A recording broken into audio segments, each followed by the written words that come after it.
పవన్ కళ్యాణ్ రాజకీయాల్లో ఉన్నంతసేపు కూడా నీ దగ్గర 25 పార్లమెంట్లు ఉన్నప్పుడు నువ్వే గాడిదలు కాసావా? జగన్ రెడ్డిని, సుబ్బారెడ్డి, ఈ పరిగమాల రెడ్డిలు అందరూ కూడా మీకు 40% వచ్చి మాకు 45% వస్తే మేము 5,000తో గెలవాలి. 70,000తో ఎలా గెలుస్తాం? ఓడిపోయినప్పుడు ప్రతి ఒక్కరు చెప్పే మాట వీడి తాతగాడు ముల్లా ఏంటి ఇవ్వడానికి.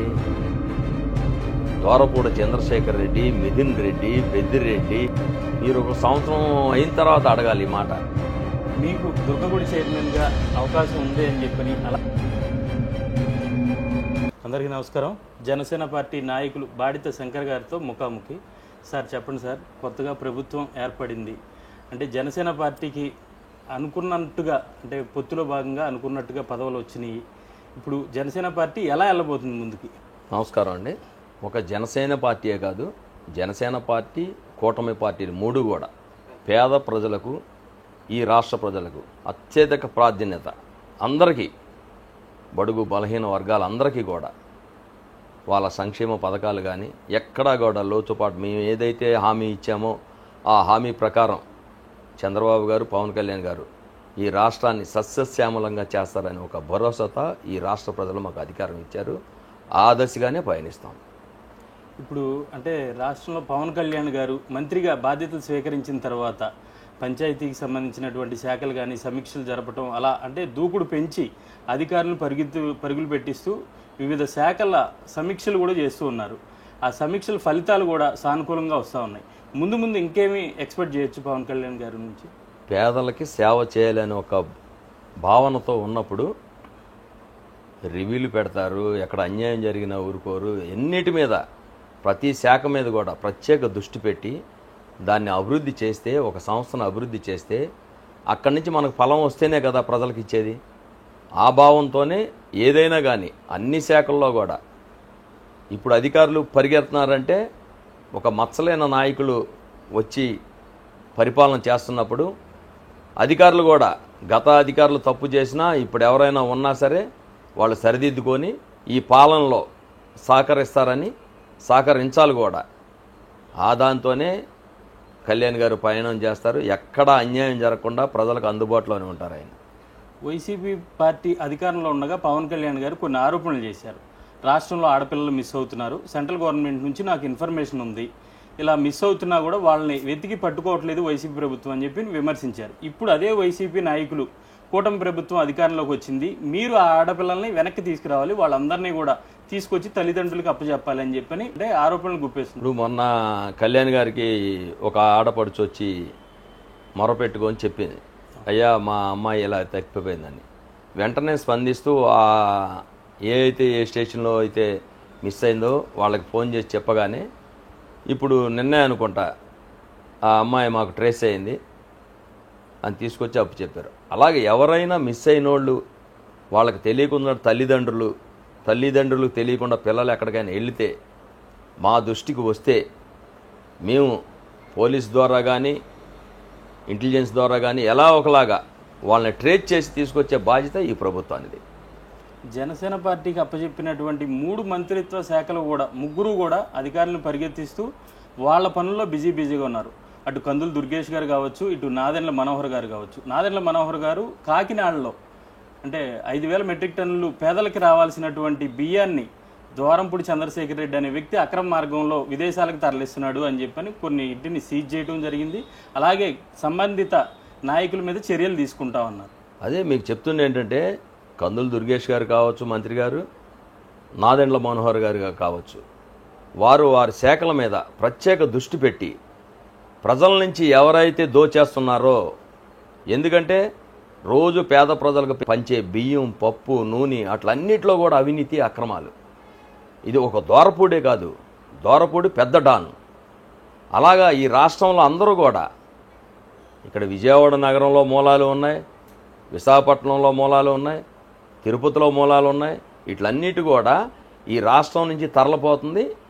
పోర్టు నుంచి రాష్ట్ర ప్రజలకు అందే బియ్యాన్ని కొనుగోలు చేసి, దోపిడీ చేసి, స్టోర్లోంచి దోపిడీ చేసి విదేశాలకు పంపిస్తుంది దోరపూడి చంద్రశేఖర్ రెడ్డి. ఇది అనేక సార్లు మేము ఈ ప్రభుత్వం గత ప్రభుత్వం మీద మొత్తుకున్నాం. అయినా వాళ్ళకి ఏంటంటే అవినీతి చేయడానికి ఈ ప్రభుత్వానికి జగన్మోహన్ రెడ్డి వచ్చారు. అందుకే ప్రజలు ఏం చేశారు, బ్రహ్మాండమైన తీర్పు ఇచ్చారు మాకు. అందుకే ఈ తనిఖీలు వాళ్ళు ఏ అక్రమాలు చేసినా ఈ రాష్ట్రంలో ఎన్ని అక్రమాలు చేశారు ఒకటి కాదు. దోరపూడ చంద్రశేఖర్ రెడ్డి, మిథున్ రెడ్డి, పెద్దిరెడ్డి, ఇలాగా చెప్పుకుంటూ పోతే అసలు అనేక అక్రమాలు. ఇవన్నీ కూడా చట్టపరంగా చర్య తీసుకునే బాధ్యత పవన్ కళ్యాణ్ గారిది, చంద్రబాబు గారిది. అంటే ప్రభుత్వం ఏర్పడినప్పుడు మంత్రులు ఇలాగే హడావుడి చేస్తారు, కానీ సంబంధిత ఏదైతే అక్రమంగా తరలించారో వాళ్ళ మీద ఏ విధమైన చర్యలు ఉండవు అని చెప్పని ఆరోపణలు ఉన్నాయి. అలాగే ఈ ప్రభుత్వం కూడా అలాగే చేస్తుందా, లేదా వాళ్ళ మీద చర్యలు తీసుకునే అవకాశాలు ఉన్నాయంటారు? మీరు ఒక సంవత్సరం అయిన తర్వాత అడగాలి ఈ మాట. స్టార్ట్ అయింది, ఎవరైతే అక్రమాలు చేశారో అందరినీ ఎవరిని విశ్లేషించేది లేదు. ఎవరైనా కానీ దాంట్లో ఎవరున్నా సరే, ఎంత పెద్ద మనిషి ఉన్నా సరే అవినీతి చేసిన వాళ్ళని అరెస్ట్ చేయడం తప్పదు. ఇప్పుడు జగన్మోహన్ రెడ్డి గారు ప్రతిపక్ష హోదా ఇస్తేనే అసెంబ్లీకి వస్తాను అని చెప్పని ప్రతిపక్ష హోదా ఇమ్మని చెప్పి స్పీకర్కి లెటర్ ఇచ్చారు. ఆయన రాకూడదని అసెంబ్లీకి నిర్ణయించుకున్నారు. నిర్ణయించుకున్నప్పుడు ఏదో ఒక వంక. ఇప్పుడు మాకు ప్రతిపక్ష హోదా రాకపోతే మేము వెళ్ళగలమా? ప్రతిపక్ష హోదాగా వెళ్ళలేము, మామూలుగా వెళ్తాం అసెంబ్లీకి ఎవరైనా కానీ. నువ్వు జీతం తీసుకుంటున్నావు, ప్రజలు ఇచ్చేది సమాధానం చెప్పాలి కదా. నీ పులివింద ప్రజలకైనా నువ్వేం చేసావో చెప్పుకోవాలి కదా, గెలిపించిన ప్రజలకి. నువ్వు అసెంబ్లీలోకి రాలేక సిగ్గుతో తల వంచుకొని ఆ బాధ అంటే ముఖ్యమంత్రిగా ఉన్నారు ఏంటి ఎంత పడిపోయారనే ఒక బాధ ఆయనలో ఉండి రాడు తెస్తే ప్రతిపక్ష హోదా ఆయనకి లేదు, రాలేదు, ప్రజలు ఇవ్వలేదు. జనసేన పార్టీ ఆఫీస్కి సమస్యల్ని ప్రజలు అంటే పవన్ కళ్యాణ్ గారి దృష్టికి తీసుకెళ్ళడానికి తండోపతండాలుగా వస్తూ ఉన్నారు. అంటే ఆ సమస్యలన్నీ పవన్ కళ్యాణ్ గారు తీరుస్తారని చెప్పి అనుకుంటున్నారు? ఖచ్చితంగా తీరుస్తారు. ఈ రాష్ట్ర ప్రజలు ఎవరు వచ్చినా మా ఆఫీస్కి ఖచ్చితంగా స్వీకరిస్తాం, ఆ శాఖలకు పంపిస్తాం. ఎవరైతే ఏ మంత్రి దగ్గరికి వచ్చినా ఆ మంత్రికి కూడా పంపిస్తాం, ఆ ఆఫీసర్కి చెప్తాం. సమస్య పరిష్కరించడానికి అన్ని విధాలా సహకరిస్తాం. ఏదైతే ఆ ఆడపిల్ల విషయంలో ఉందో పవన్ కళ్యాణ్ గారు అధికారులను పరిగులు పెట్టించి దొరికే విధంగా చేశారని చెప్పని ఉంది. అలాగే అన్ని శాఖలకి సంబంధించి ఆయన అదే విధంగా స్పీడ్గా ఉంటారనుకుంటున్నారా? అన్ని శాఖలకి ఏ శాఖలో ఏ సమస్య వచ్చినా సరే, అది కూటమి ప్రభుత్వంలో ఉన్నాం కాబట్టి అన్ని మంత్రికి కొంచెం ఆదేశాలు జారీ చేస్తాం. ఈ సమస్య ఇలాగ ఉంది, మీరు పరిష్కరించండి, మీ దిగుకి వచ్చిందా రాలేదా ఇవన్నీ చూసుకొని పరిష్కరిస్తారు. రిషికొండని తువ్వేసి 500 కోట్ల రూపాయలతో భవనం కట్టి, అంటే వాళ్ళ అధికారంలో ఉండగానేమో అంటే జగన్మోహన్ రెడ్డి గారు ఉండటాకని చెప్పాను, ఇప్పుడేమో ప్రభుత్వం నుంచి ఎవరైనా పెద్దలు వస్తే వాళ్ళు ఉండటం కోసమే మేము కట్టామని చెప్పని అంటున్నారు. అంత ప్రజాధనాన్ని దుర్వినియోగం చేసి అన్ని 100 కోట్లు పెట్టి కట్టడం అవసరం అంటారు అసలు? అదే చెప్పింది. ఇప్పుడు అందుకే రాష్ట్ర ప్రజలు 11 సీట్లు ఇచ్చింది, అందుకనే ఇట్లాంటి అక్రమాలు చేయబట్టే. ఒక ఋషికొండే కాదు, ఆయన ఉన్న ప్యాలెస్లో కూడా అలాగే డబ్బులు ఖర్చు పెట్టాడు. అంటే ఆయన సొంత ప్యాలెస్ ఖర్చు పెట్టుకుంటే ఓకే, కానీ ఇక్కడ ప్రజాధనాన్ని సొంత ప్యాలెస్ ఖర్చు పెట్టింది కూడా ప్రజాధనమే. ప్రజాధనమే ఖర్చు పెట్టాడు ఆయన, సెక్యూరిటీకి కానీ దేనికైనా కానీ.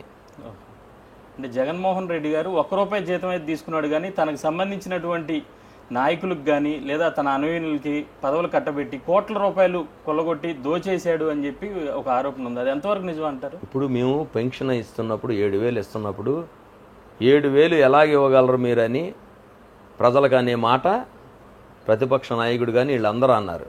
మరి నిన్న మేము 7,000 రూపాయలు ఇచ్చాం. ఎందుకు ఇవ్వగలిగాం? నీలాగా ఎవరిని ఒక 100 మందిని సలహాదారులను పెట్టుకొని వాళ్ళకి జీతాలు ఇచ్చి లేనిపోయిన ఖర్చులు పెడితే అవన్నీ లేకుండా చేస్తే మాకు ఇంకా చాలా డబ్బు మిగిలింది పంచగా. ఇట్లాంటి పేద ప్రజలకు ఇవ్వడం కోసం మన ఖర్చు తగ్గించుకుంటాం. అడావుడి చేసి 100 మంది సలహాదారులు వేసుకున్న వాళ్ళకి జీతాలు ఇచ్చి ఆ డబ్బులని మిగిలినట్టే కదా. పెన్షన్ గురించి చెప్పారు కాబట్టి ఇంకొక మాట, గతంలో అంటే మన జగన్మోహన్ రెడ్డి గారు వాలంటీర్ అనే వ్యక్తి లేకపోతే పెన్షన్లు పంచలేము అని చెప్పని ఎలక్షన్ల టైంలో 3 నెలల పాటు పెన్షన్లు కూడా ప్రాపర్గా ఇవ్వకోకుండా ఇబ్బందులు పెట్టాడు ప్రజలకి. ఇప్పుడు అదే వాలంటీర్ లేకోకుండా ఈ ప్రభుత్వం పెన్షన్లు ఇంటింటికి చేర్చింది. ఒక్క రోజులోనే పనిచేసాం, ఒకే ఒక్క రోజు, రెండో రోజు కూడా లేదు. 96% పంచాం వన్ డే. లబ్ధిదారులు అందరికీ ఒక్క రోజు 96% అంటే 4% లేదు. ఊరి గీరి వెళ్తే మేము చేయలేం, కానీ ఊరు వెళ్ళిన వాళ్ళకి ఇవ్వాల. 96% ఒకే రోజు పంపించేసాం. డబ్బు దుర్వినియోగం చేయడంలో వైసీపీ ప్రభుత్వం బాగా వాడుకుంది. అంటే గత ప్రభుత్వాన్ని అప్పులు తీసుకొచ్చి ప్రభుత్వం నడిపిస్తున్నారని చెప్పని ఇటు చంద్రబాబు నాయుడు గారు, పవన్ కళ్యాణ్ గారు అన్నారు. ఇప్పుడు ఈ ప్రభుత్వం కూడా అధికారంలోకి వచ్చిన 15 రోజుల్లోనే అప్పులు చేసింది అని చెప్పని వైసీపీ నాయకులు ఆరోపిస్తున్నారు. అసలు నువ్వు అప్పులు చేసిన దానికి సమాధానం చెప్పు. అన్నీ తాకట్టు పెట్టేశారుగా. అన్నీ ఈ రాష్ట్రంలో ఉన్న పెద్ద పెద్ద ల్యాండ్స్ అన్నీ, కలెక్టర్ ఆఫీసులు, కలెక్టర్ బంగ్లాలు, ఎంఆర్ఓ బంగ్లాలు, ఇటువంటి అన్నీ కూడా తాకట్టు పెట్టి డబ్బులు తెచ్చావు. ఇప్పుడు అవన్నీ కూడా చూసుకొని ఏం చేయాలని చంద్రబాబు గారు, పవన్ కళ్యాణ్ గారు అప్పులైతే మట్టుకి ఈ రాష్ట్రాన్ని తాకట్టు పట్టి మట్టి చేయరు. ఓకే, ఇప్పుడు అమరావతి నిర్మాణం వేగవంతం చేశారు అంటే ఎన్ని రోజులు, ఎన్ని సంవత్సరాల్లో అది పూర్తవచ్చు? ఈ టర్మ్లో పూర్తవచ్చు అనుకుంటున్నారా? ఖచ్చితంగా ఈ టర్మ్లో అయిపోతాయి, ఇబ్బందే లేదు. అలాగే ఇంకొక పర్సనల్ ప్రశ్న సార్, మీకు దుర్గగుడి చైర్మన్గా అవకాశం ఉంది అని చెప్పని, అలాగే స్థానిక ఎమ్మెల్యే సుజనా చౌదరి గారి సపోర్టు, ఎంపీ చిన్ని గారు, రాధాబాబు గారి సపోర్టు మీకే ఉంది, దుర్గగుడి చైర్మన్గా మీకు అవకాశాలు ఎక్కువ ఉన్నాయని చెప్పని కొన్ని వదంతులు వస్తున్నాయి. అది ఎంతవరకు నిజం అంటారు? నేనైతే దుర్గగుడి చైర్మన్ కావాలనో, కాపు కార్పొరేషన్ చైర్మన్ కావాలనో, నాకు పదవి ఇవ్వాలని అయితే మట్టుకి ఈ రోజుకి కూడా అడగల. అది సోషల్ మీడియాలో వస్తుంది, ఎవరి అభిప్రాయం వాళ్ళు చెప్తా ఉన్నారు. మేము ఇక్కడ పనిచేసాం కాబట్టి ఇక్కడ ఉన్న ఎమ్మెల్యే కానీ ఎంపీలు కానీ చెప్తే ఉండొచ్చు, కానీ నేనైతే అడగల. వస్తే మట్టికి అమ్మవారు దయాన్ని అనుకుంటాం. ఉమ్మడి ప్రభుత్వంలో అంటే ఇటు జనసేన పార్టీకి కష్టపడినటువంటి నాయకులు, కార్యకర్తలు కూడా చాలామంది ఉన్నారు. అటు టీడీపీలో కష్టపడినటువంటి నాయకులు, కార్యకర్తలు, బీజేపీలో కష్టపడినటువంటి నాయకులు, అందరికీ సమంగా పదవులు అనేది వచ్చే అవకాశం ఉందంటారా? ఖచ్చితంగా వస్తుంది. మా షేరు మాకు వస్తుంది. జనసేన కార్యకర్తలకి, లీడర్లకి, అందరికి కూడా మా షేరు మాకు ఖచ్చితంగా పవన్ కళ్యాణ్ గారు తీసుకొని ఎక్కడ ఎవరిని పెట్టాలో పెడతారు. అలాగే వైసీపీ పార్టీకి చెందినటువంటి రోజా ఒక కామెంట్ అయితే చేస్తూ ఉంది, మాకు 40% ఓటింగ్ శాతం వచ్చింది, మేము ఎలా ఓడిపోయామో తెలియట్లేదు అంటూనే, అలాగే ఈవీఎం ట్యాంపరింగ్ జరిగి ఉండొచ్చు అని చెప్పి ఆరోపణలు చేస్తుంది. అది ఎంతవరకు కరెక్ట్ అంటారు? పోయినసారి 151 సీటు వచ్చినప్పుడు కూడా ట్యాంపరింగ్ జరిగిందని కొంతమంది ఆరోపిస్తే అప్పుడు జగన్మోహన్ రెడ్డి ఎకీకల పక్కపక్కల నవ్వుకొని ట్యాంపరింగ్ జరిగిందని అంటున్నారు, మీకు శాతం ఓటు ఎంత వచ్చిందని అన్నాడు. అప్పుడు శాతం వచ్చింది కూడా వాళ్ళకి వీళ్ళకి, తెలుగుదేశానికి వైకాపాకి 5 లక్షలే తేడా. అప్పుడు 41% దాకా చంద్రబాబుకి వచ్చినాయి, ఇప్పుడున్న ముఖ్యమంత్రి గారికి. వారికి 23 సీట్లే వచ్చినాయి. అప్పుడు ఓడిపోయింది కొన్ని సీట్లలో 1000లో ఓడిపోయినవి ఉన్నాయి, 5000లో ఓడిపోయినవి ఉన్నాయి. అలాగా 45 సీట్లు దాకా పోయినాయి. అప్పుడు కనీసం ఒక 70 సీట్లు ఈయనకి వచ్చాయి. మరి నీకు 40% ఓట్ షేర్ వచ్చినప్పుడు నీకు 11 సీట్లు ఎలా వచ్చినాయి? 40% వచ్చిందంట, ఎలా లెక్కేస్తున్నావు నువ్వు? అసెంబ్లీ, పార్లమెంట్లు అన్నీ కలుపుకొని నువ్వు లెక్కేసుకుంటున్నావు. మా విజయవాడ నగరం తీసుకుందాం. విజయవాడ నగరంలో 50,000, 70,000, 50,000 మెజార్టీ. మీకు 40% వచ్చి మాకు 45% వస్తే మేము 5,000తో గెలవాలి. 70,000తో ఎలా గెలుస్తాం? అసలు ఈవీఎంలో ట్యాంపరింగ్ చేసే అవకాశం ఉందంటారా? అలా ఉంటే, అవకాశం ఉంటే మోదీ గారికి మెజారిటీ వచ్చే విధంగా ఆయన చేసుకుంటాడు కదా అనేది ఒక ప్రజల్లో ఒక మాట వస్తుంది. అసలు అవకాశం ఉందా? ఈవీఎం ఓడిపోయినప్పుడు ప్రతి ఒక్కరూ చెప్పే మాట ట్యాంపరింగ్. రోజా కావచ్చు, మన జగన్ కావచ్చు, వారు చెప్పే మాట ఏంటంటే ప్రజలకు ఏదో ఒకటి చెప్పేయాలి కదా. ఇప్పుడు మొన్నటిదాకా సుబ్బారెడ్డి, జగన్ రెడ్డి వీళ్ళందరూ కూడా ఏమంటాడు, ప్రత్యేక హోదా అంటున్నాడు. ఇప్పుడు సుబ్బారెడ్డి గారు స్టేట్మెంట్ ఇచ్చారు. అవును, జగన్ రెడ్డి కూడా ఇచ్చాడు. నీ దగ్గర 25 పార్లమెంట్లు ఉన్నప్పుడు రాజ్యసభలతో కలిపి నువ్వే గాడిదలు కాసావా? ఇప్పుడు వచ్చి మళ్ళీ ప్రత్యేక హోదా గురించి మాట్లాడతాడు జగన్ రెడ్డిని, సుబ్బారెడ్డి, ఈ పనికిమాల రెడ్డిలు అందరూ కూడా. ఇప్పుడు అలాగే జగన్మోహన్ రెడ్డి గారు ఏంటంటే, నేను ఇచ్చినటువంటి పథకాలు ఇవి అమ్మలక్కలో, అక్క చెల్లెలు ఏమైపోయారో అని చెప్పని బాధపడుతున్నాడు. నిజంగా ఆయన పథకాలు ఇచ్చిన లబ్ధిదారులు ఓట్లు వేసారంటారా, వేయలేదంటారా? ఏమండి, వీడి తాతగాడు ముల్లా ఏంటి ఇవ్వడానికి? వారి ఇంట్లో సొమ్ము ఇచ్చారా? ప్రజల సొమ్ము ప్రజలకు ఇవ్వడానికి నానా అవస్థలు పెట్టి, నానా ఆగ్యం చేసి, ఒక పెన్షన్ పెంచడానికి 1000 రూపాయలు పెంచడానికి 750 రూపాయలు పెంచావు 5 సంవత్సరాల్లో నువ్వు.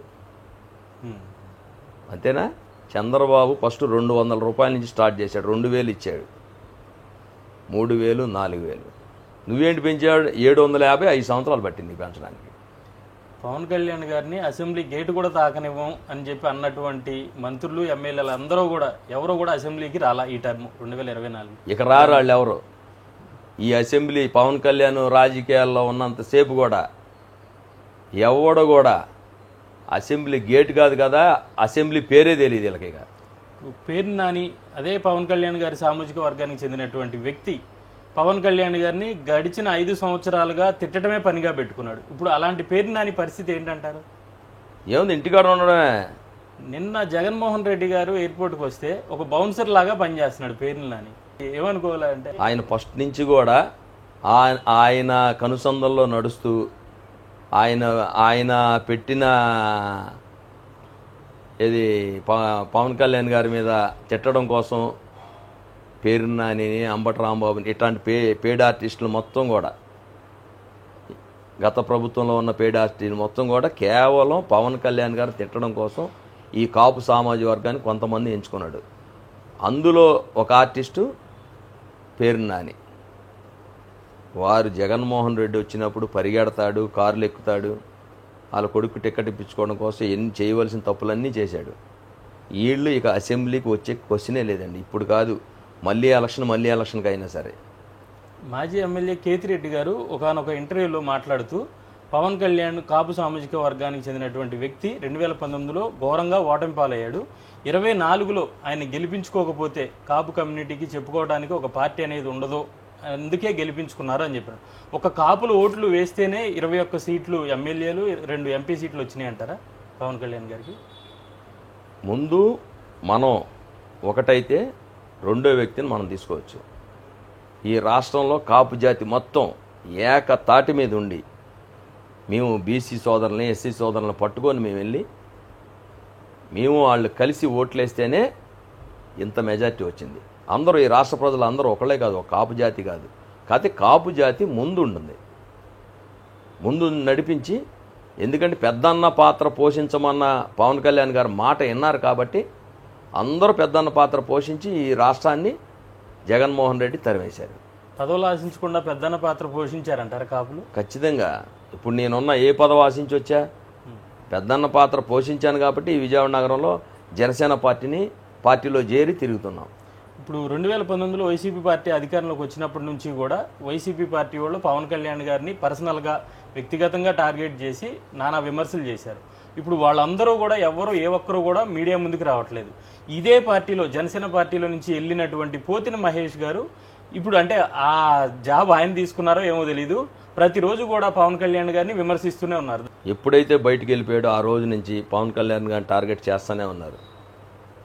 వారికి పెద్దిరెడ్డి, సుబ్బారెడ్డి వీళ్ళందరూ కూడా వారిని ఒక బీసీని పెట్టుకొని తిట్టడం అనే ఒక బాధ్యత ఆయనకు అప్పచెప్పారు. ఆ బాధ్యత ఆయన పోషిస్తున్నాడు. వాడు ఎలివేట్ అవడం కోసం ఎవరినైనా, ఇప్పుడు చిరంజీవి గారు ఉన్నారు, చిరంజీవి గారిని ఎవరైనా తిడితే వాడు పెద్దోడు అయిపోతాడు అనుకుంటాడు. ఆ భాగంలోనే కళ్యాణ్ గారిని కామెంట్ చేస్తున్నారు. చెప్పాం వాడికి, ఇంకొకసారి నువ్వు పవన్ కళ్యాణ్ గారిని తిడితే చట్టపరంగా చర్యలు తీసుకుంటామని కూడా చెప్పాం. అయినా పిచ్చి మాటలు మాట్లాడుతూ, పిచ్చి ఆలోచనలు చేస్తూ కేవలం అలా వైసీపీ ఆఫీస్ దగ్గర కుక్కలాగా పనిచేస్తున్నాడు. ఆయన గతంలో 25 కోట్ల రూపాయలు నేను పార్టీకి ఖర్చు పెట్టాను అంటున్నాడు. అంటే అసలు ఆయనకు ఉన్నటువంటి ఆదాయ మార్గాలు ఏంటి? నిజంగా అంత ఫైనాన్షియల్గా అంత స్తోమత కలిగినటువంటి వ్యక్తేనా ఆయన మహేష్ గారు? ఏమి లేదు, 25 రూపాయలు కూడా ఈ పార్టీకి ఖర్చు పెట్టలే నాకు తెలిసి. బీసీ సంఘాలకు చెందినటువంటి కొంత డబ్బును ఖర్చు పెట్టా అంటున్నాడు. అసలు బీసీ సంఘాలకు చెందినటువంటి డబ్బు వ్యక్తిగతంగా ఈయన ఎలా వాడుకున్నాడు అని? బీసీ సంఘాల దగ్గర డబ్బులు కాదు, కానీ ఎవరైతే జనసేన కార్యకర్తలు, లీడర్లు ఇక్కడ విజయవాడ నగరంలో ఉన్నారో అందరిని వాడుకున్నాడు ఆయన. ప్రతి ఒక్కరిని, ఏ కార్యక్రమానికైనా జనసేన కార్యకర్తలు ఇచ్చేవాళ్ళు డబ్బులు, ప్రతి కార్యక్రమానికి. ఈయన సొంత డబ్బులు ₹1 అవ్వాల. అంటే దుర్గగుడి ధార్మిక మండలి అని చెప్పని వేసి దానికి కమిటీ మెంబర్లను వేసి మీడియా సమావేశం పెడితే ప్రతి ఒక్కరి దగ్గర 1000-500 చెప్తుంది అదే. కమిటీలు వేసి ఆ కమిటీలో వాడిని రోజుకు 4 పిలిచేవాడు. ఏదైనా ప్రెస్ పెడితే ఆ ప్రెస్ కాలను వాడేవాళ్ళు, భోజనాలకు ఒకళ్ళని వాడేవాడు, రకరకాలుగా. ఇంకా ముందు ముందు పవన్ కళ్యాణ్ గారిని ఏ స్థాయిలో చూడగలం అంటారు? అంటే ఒక అదే సామాజిక వర్గానికి చెందినటువంటి వ్యక్తిగా, పార్టీ నాయకులుగా మీరు ఏమి ఆశిస్తున్నారు పవన్ కళ్యాణ్ గారిని? త్వరలో అన్నీ జరుగుతూ ఉంటే చూద్దాం, ఏదైనా జరగవచ్చు. Thank you.